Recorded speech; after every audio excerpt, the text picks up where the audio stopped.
बोलती पुस्तके. ज्यांना वाचनाचा नाद त्यांना बोलती पुस्तके घाली साद.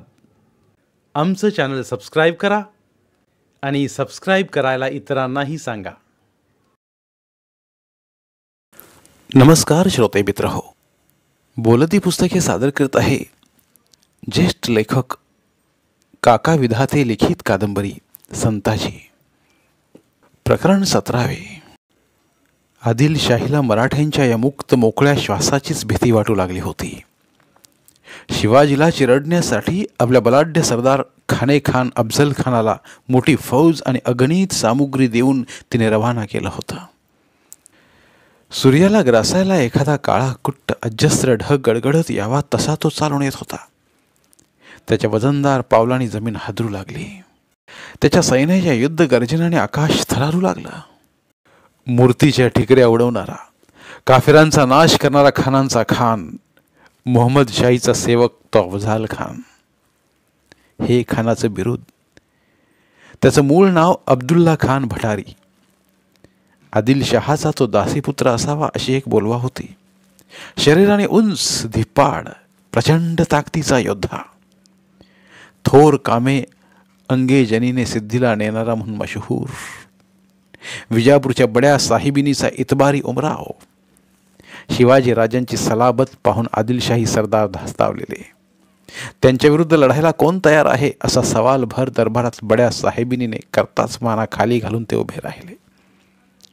तेव्हा हा जंग बहादर उठला आणि तुच्छतेने म्हणाला, क्या हैसियत है उस पहाड़ के चूहे की. चढे घोड्यानिशी त्याला धरून दरबारात पेश करतो. पैजेचा विडा उचलूनच तो मोहिमेवर निघाला. अफजल खानाचा मागचा इतिहास काळा कुट्ट होता. भोसल्यांशी त्याचं हाडवैर. शहाजी राजांना कैद करून विजापूरपर्यंत मिरवत नेणारा हाच. त्यांचा ज्येष्ठ पुत्र संभाजीला दग्याने मारणाराही हाच.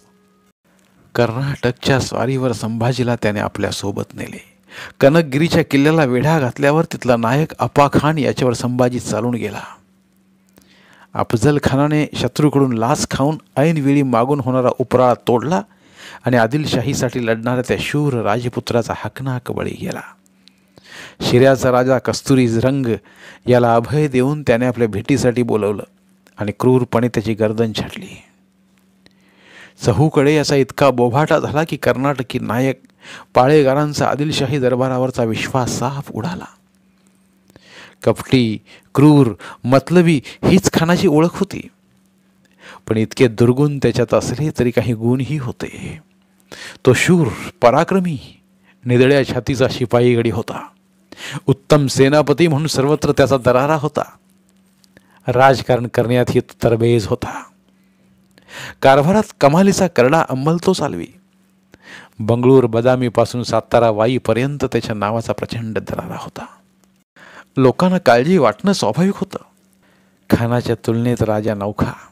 खानाची ख्याती मोठी, बळ मोठं, 12,000 स्वार, हजारोंनी पायदळ, अफाट खजिना, शेकडो हत्ती, तोफा असा सरंजाम घेऊन आणि स्वराज्याविषयी मनात नष्टाई धरून तो निघाला होता. राजांपुढं केवळ तुटपुंजा सैन्याचाच प्रश्न नव्हता. बेल रोटीची आण घेऊन शेवटपर्यंत साथ देण्याच्या शपथा घेतलेल्या देशमुखांचाही खानाच्या धटिंगन दमदाटीपुढे धमसास उखडला होता. 12 मावळं भयाने गारटलेली, देशाची धुळदाण उडवत, शेतांचा खराबा करत आणि लुटालूट, जाळपोळ, कत्तलींची धुळवड खेळत खानाची आगेकूच सुरू होती. कल्याणजी जाधव, नाईकजी पांढरे, खराटे, सिद्दी हिलाल, सिद्दी सैफ खान हे त्याचे सरदार फौजा घेऊन आगीच्या लोळासारखे स्वराज्यावर तुटून पडले होते. नांदत्या घरांची, खेड्यापाड्यांची त्यांनी मसनवट मांडली होती. विजापुराहून खान मलवडीला आला. फलटण तिथून जवळ होतं. फलटणचा बजाजी नाईक निंबाळकर शिवाजी राजांचा आप्त. राजांना खिजवण्यासाठी खानाने त्याला धरून आणलं आणि बाटवायचं ठरवलं. बजाजीचा बचाव करणं राजांना भाग होतं. खानाच्या लष्करातला बडा उमराव नाईकजी पांढरे याला मध्यस्थी घालून 60,000 होणांच्या बदल्यात बजाजीची त्यांनी सुटका करायला लावली. पंढरपूर, तुळजापूर, जेजुरी या तीर्थक्षेत्रांना तोशीस देण्यासाठी खानाने फौजा पाठवल्या. हेतू एकच, शिवाजी त्यामुळे चिडेल, प्रतापगडचा आसरा टाकून उघड्या मैदानात येईल. मग आपण त्याचा फन्ना ओढू. खानाची ही धामधूम सुरू असताना रानोजी भाळवणीला आला होता. 2 दिवस राहून तो निघाला तेव्हा संताजीने विचारलं, कुठल्या कामगिरीवर आलाय म्हणायचं? तुला कशाला ते चौकशा? संताजीला गप्प करून राणोजीने बहिणीला विचारलं, उमा, भाऊजींसाठी काही निरोप? काय सांगावं बोलावं ते न कळून उमाबाई घुटमळल्या. मग म्हणाल्या, सांभाळून राहा म्हणावं. हा मेला अफजुल्या चालून आलाय म्हणून काळजी वाटते. चिंता करू नकोस. राजाने प्रतापगडाच्या आसपासचा बंदोबस्त सोपवलाय त्यांच्यावर. चिंता वाटतेच बाबा. या स्वारीत स्वराज्य टिकत नाही असं सगळेच म्हणतात. तसं झालं तर पुढची गत काय रे दादा? सारा भार आता त्या शंभू महादेवावर.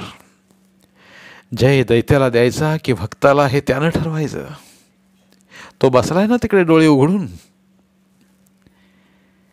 मनाला दिलासा देण्यासाठी हे बोलणं ठीक होतं, पण मुठभर मावळ्यांच्या मत्तेने बलाढ्य खाण्याचा आटोप कसा होणार? आदिलशाहीच्या ताकदीपुढे 4 डोंगरी किल्ल्यांच्या जीवावर उभं ठाकलेलं एकटं दुकटं राजाश्रयाच्या दृष्टीने पोरकं असलेलं स्वराज्य कसं टिकणार? संताजीच्या मनात सारखं हेच येत होतं. उमाबाईंनाही पुढचं भविष्य अंधकारमय वाटू लागलं होतं.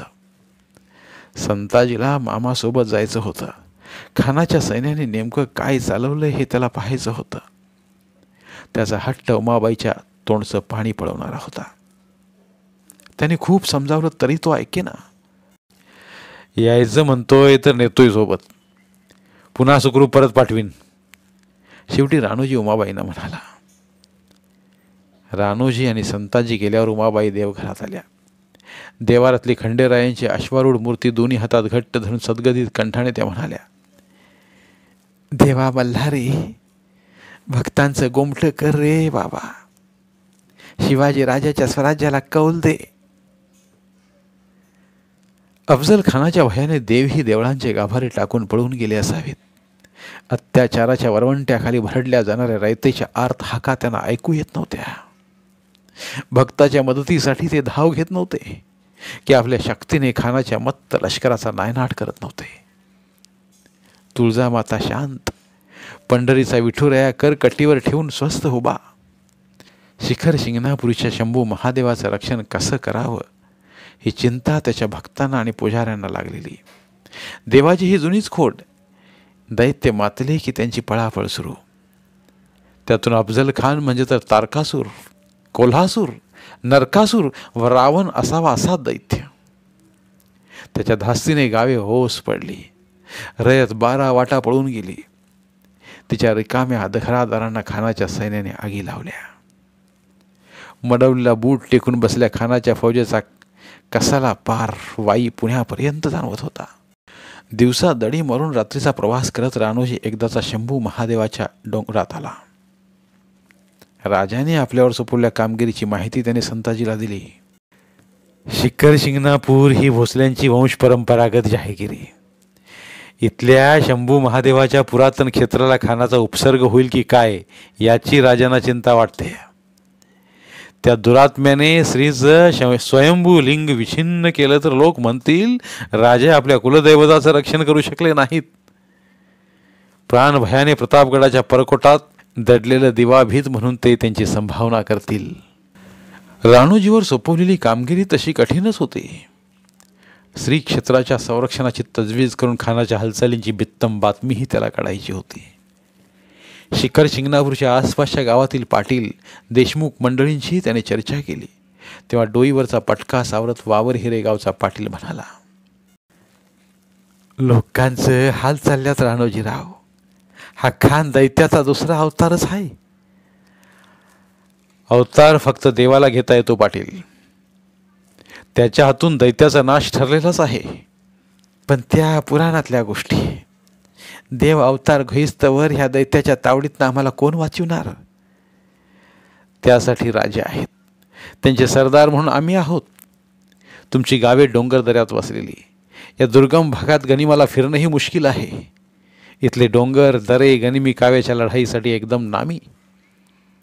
त्यामुळेच इथे एक कायमस्वरूपी लष्करी ठाणं करावं असं राजांच्या मनात आलं. खुशाल करा म्हणावं. ठाणं केलं तर जमेल तशी तुमच्या फौजेची उस्तवारी करू की आम्ही.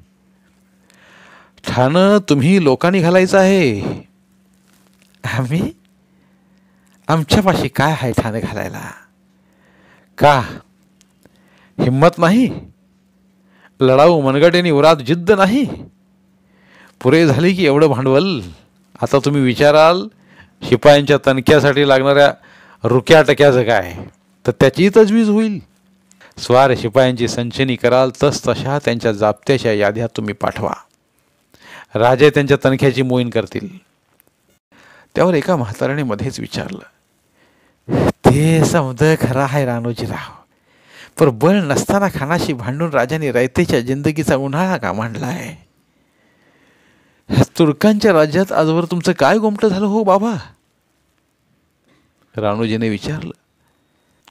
वतनदार इजारतदारांनी लुटून कंगाल केलं तुम्हाला आणि आपली घरं भरली.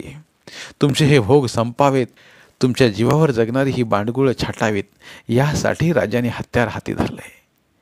या जागी बळकट ठाणं घातलं की स्वराज्यावर घडी घडी चालून येणाऱ्या विजापुरी फौजांच्या पिछाडीवर हल्ले चढवून त्यांना रोखता येईल. तेव्हा तयारीला लागा. राजे तुमचं चालवतील. दुसऱ्या दिवशी राणोजीने स्वामी शंकर भारती गोदड यांची भेट घेतली. शिंगणापुरात डोंगर पायथ्याला असलेल्या तलावाकाठी त्यांचा मठ होता. भगव्या वस्त्रातलं त्यांचं सात्विक रूप तेजस्वी वाटत होतं. त्यांचे करडे केस खांद्यापर्यंत लोळत होते. पांढरी दाढी छातीवर पसरलेली, शरीर प्रमाणबद्ध, एकसवडी, अनावश्यक मांस वा चरबीचा एकही थर त्यावर नव्हता. त्यांचं वय सहज 75च्या पुढचं असावं असा संताजीने अंदाज बांधला. राणोजीने आपली चिंता बोलून दाखवताच शांत धीरगंभीर आवाजात ते म्हणाले, तुम्ही काडी इतकी काळजी करू नका. मंदिराचे आणि आमचे रक्षण करण्यास श्री समर्थ आहे. दूर राहूनही शिवबा देवाची मठाची ऊर्जा नित्य नेमाने चालवतो. अतीत उल्फा यास काही कमी पडू देत नाही. परामर्श घेतो हेच पुष्कळ आहे. ते खरं, पण खबरदारीचा उपाय म्हणून श्रींची मूर्ती इतरत्र हलवली तर? अरे राणोजी, स्वयंभू लिंग ते कुठे हलवशील? राजा महान पुण्यश्लोक, ईश्वरी वरदहस्त आहे त्याला. त्याला म्हणावं व्यर्थ चिंतेने मन डागाळू नकोस. या बिकट प्रसंगातूनही तो तरेल. राज्य आणखी वर्धिष्णू होईल. खानाचं बळ खानास उपयोगी न पडता स्वराज्याच्या कामी येईल.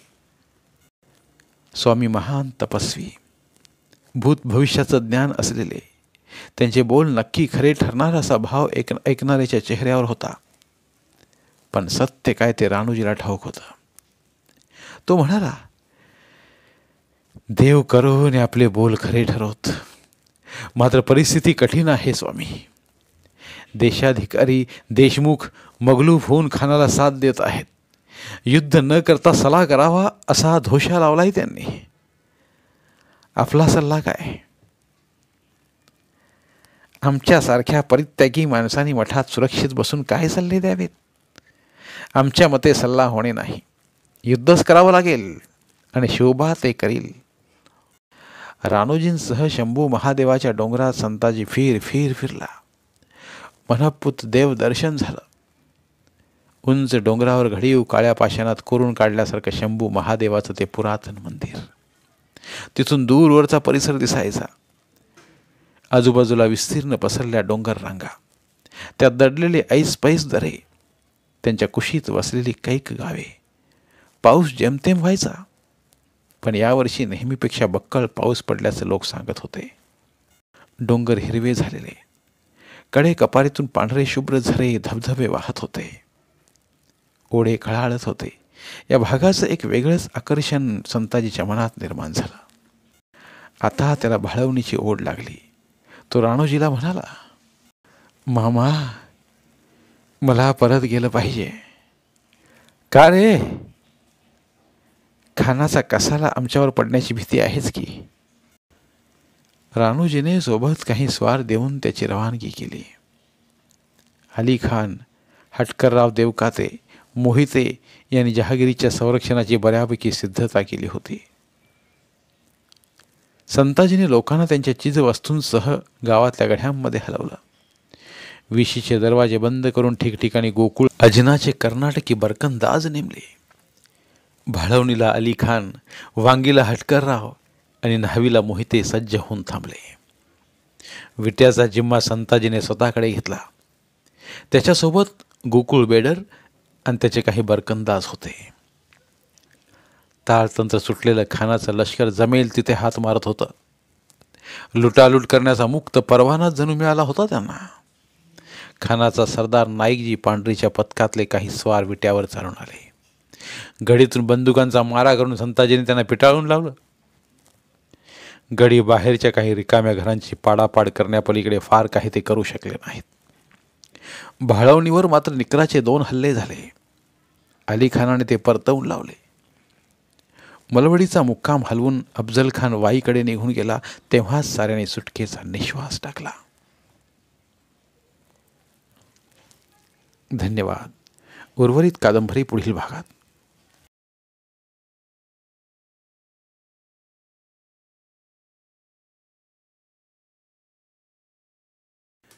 धन्यवाद. प्रिय श्रोते मित्र हो, आपल्यासाठी एक आवाहन. आमच्या चॅनलच्या प्लेलिस्ट विभागात तुमच्यासाठी शेकडो कादंबऱ्यांचे ऑडिओ बुक्स उपलब्ध आहेत. तिथे प्रत्येक कादंबरीचे सर्व भाग एकत्रित मिळतील. त्यामुळे सध्या सुरू असलेल्या क्रमशः कादंबरीच्या पुढील भागासाठी वाट पाहण्याची गरज नाही. तुमच्या वेळेनुसार तुम्ही संपूर्ण कादंबरी सलगपणे ऐकू शकतात आणि साहित्याचा आस्वाद घेऊ शकता. कृपया आमच्या चॅनलच्या होमपेजवर जाऊन प्लेलिस्ट चेक करा आणि तुमची आवडती कादंबरी निवडा. धन्यवाद.